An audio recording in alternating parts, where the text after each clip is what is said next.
Reading of the day, October 22nd. A reading from the letter of St. Paul to the Romans, 6:12-18. Brothers and sisters, sin must not reign over your mortal bodies, so that you obey their desires, and do not present the parts of your bodies to sin as weapons for wickedness, but present yourselves to God as raised from the dead to life, and the parts of your bodies to God as weapons for righteousness.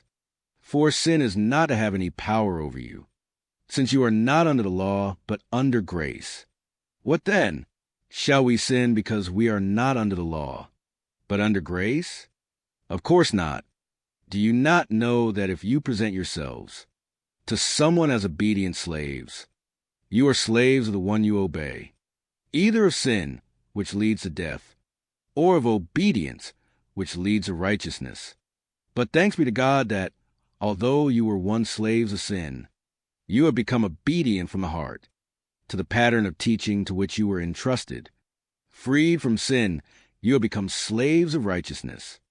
Gospel of the day, from the Gospel according to Luke, 12:39-48. Jesus said to his disciples, "Be sure of this. If the master of the house had known the hour when the thief was coming, he would not have let his house be broken into. You also must be prepared, for at an hour you do not expect, the Son of Man will come."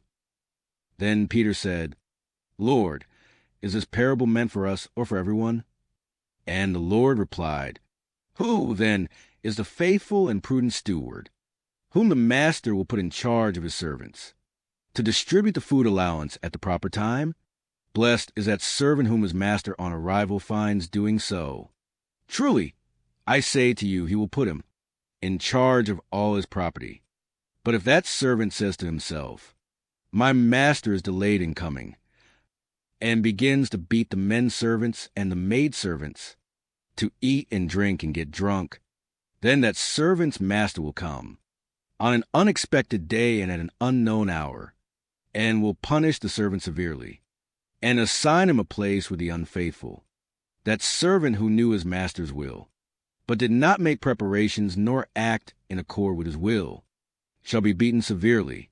And the servant who was ignorant of his master's will, but acted in a way deserving of a severe beating, shall be beaten only lightly. Much will be required of the person entrusted with much, and still more will be demanded of the person entrusted with more. Appreciate watching Ticket Papa channel. Kindly like, subscribe, and share to spread the word of God. Thank you.